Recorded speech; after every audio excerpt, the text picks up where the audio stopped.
안녕하십니까. 둔산동 Q&A 공부방 동학생입니다. 이제 그 몇 년 만인지 모르겠는데 어쨌든 휴가라는 걸 처음 내보고 그래서 이제 2박 3일 동안 쉬었는데요.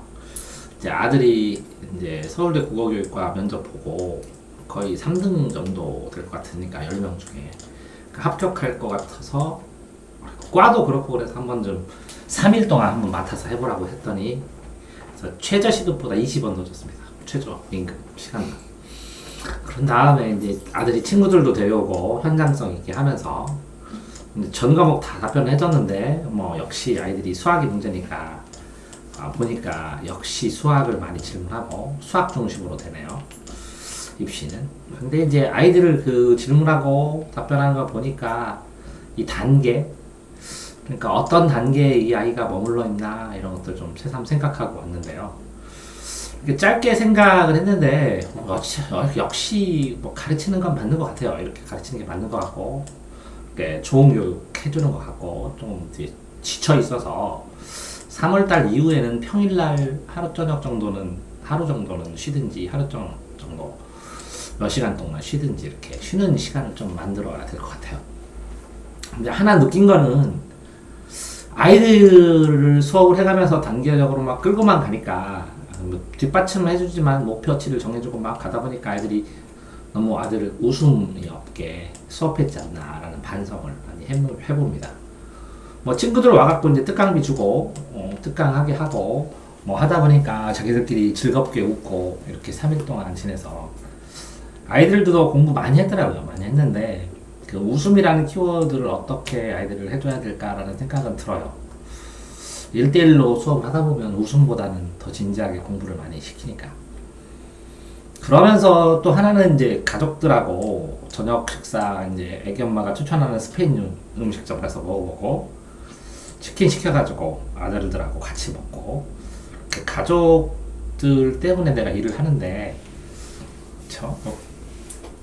또 즐겁게 해줘야 되겠다. 그래서 많이 쉬게 도와줬어요. 아들도 수업해주고 아내도 이제 집이 거의 이사할 수준으로 전부 다 방판 고치고 하는데 저는 푹 쉬게 해줬죠. 그래서 주로 만화방 가서 만화방 보는데 우연히 이제 꼴찌 동정대 가다라는 만화가 21권짜리인데 이제 다 봤는데 정말 그 21권짜리를 보고 느낀 게 뭐냐면 제가 여기에 나온 거의 방법의 뭐 95%는 제가 다 쓰는 것 같아요. 의견 차이도 조금 있지만.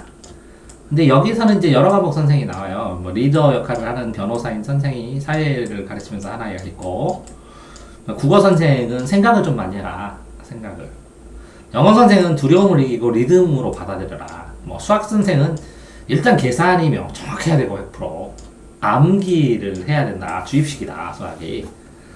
과학은 이제 마인드맵으로 연관관계를 알아야 된다.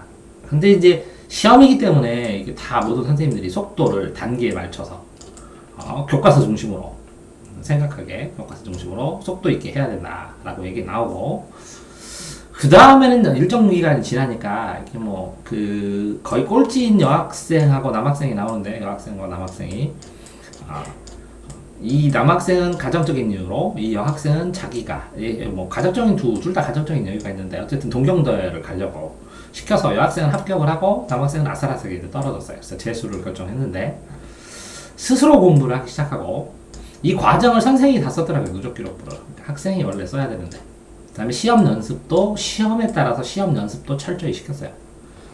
그 다음에 이제 선생님들 이제 그래프 중에 2개가 기억나는데 하나는 이렇게 꼬불꼬불 한계 돌파를 해야지 이렇게 쭉 밋밋한 것보다는 이것보다는 이렇게 한계 돌파를 하는 게 훨씬 더 강하다라는 얘기랑 이렇게 한꺼번에 공부하는 학생들은 이렇게 올라가지 않고 이렇게 나중에 시험 보기 전에 폭발적으로 올라간다고.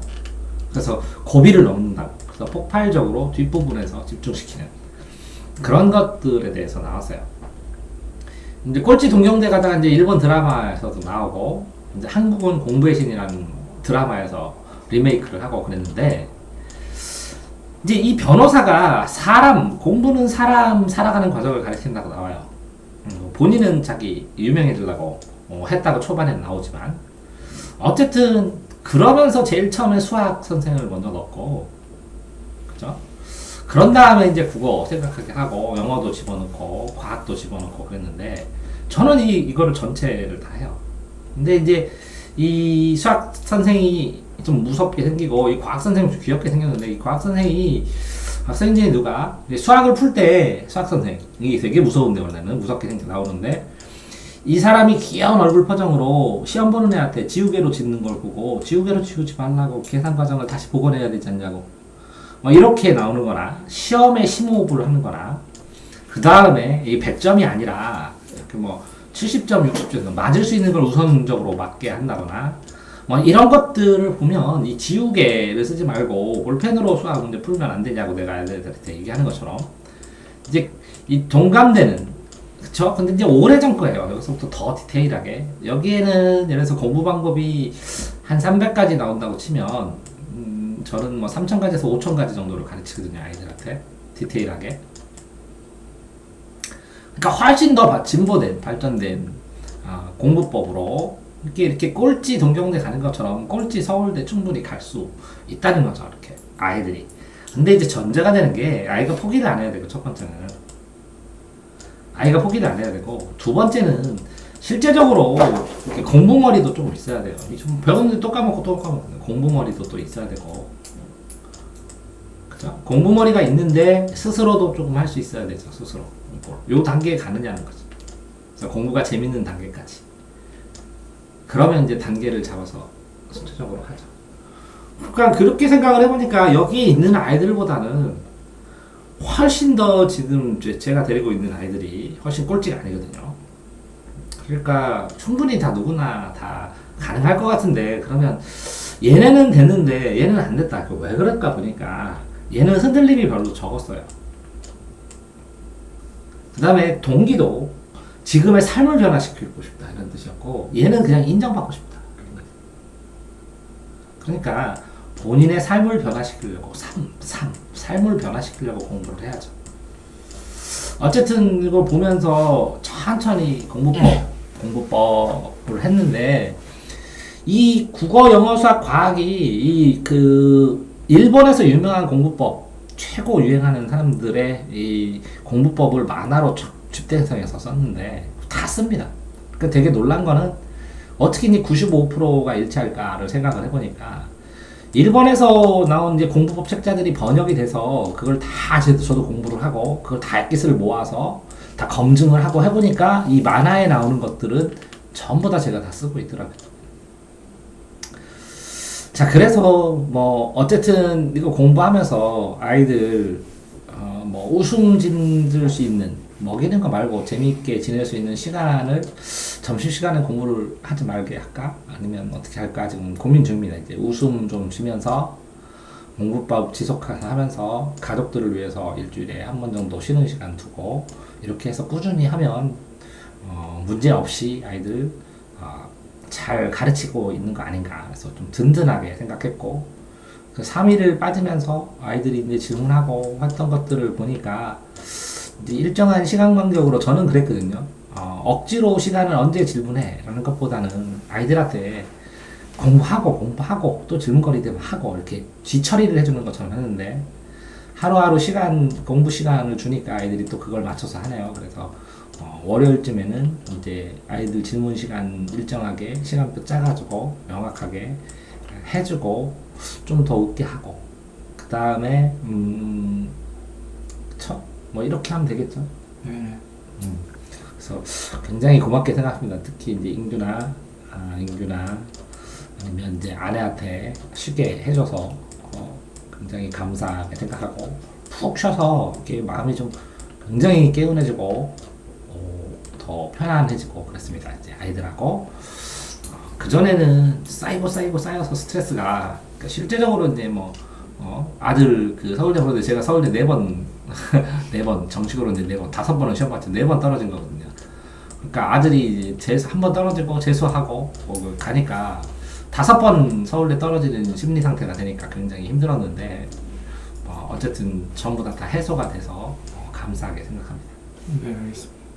휴가 중에 그 3일을 했잖아. 네. 느낌은 어땠어? 느낌이요? 일단 인구 형은 질문을 잘 받아줘서 다행이고요. 잘 받았어요. 인규 형이 대체적으로 질문은 그 점은 인규 형이 잘한 것 같고요. 다만 아쉬운 점이 그 약간 좀 뭐랄까 형들 있잖아요. 온 형들은 다 강의를 잘했는데 약간 좀 노는 느낌이 좀 나요, 솔직히. 응? 약간 논 느낌이 좀 나요. 아니요, 그 정도 일부러 좀 그래서 오는 거예요. 아, 그게 없다는 거지. 공부만 하게 되면. 예, 알겠습니다. 근데 이제 방학 때마다 이렇게 한 3, 4일씩 이렇게 해준다고 그러더라고. 누가요? hin규가. 아, 그래서 그럼 또 최저임금 돈 주고 해달라고 해야지. 좋네요, 그럼 저. 그래서 나도 휴가도 가고. 네.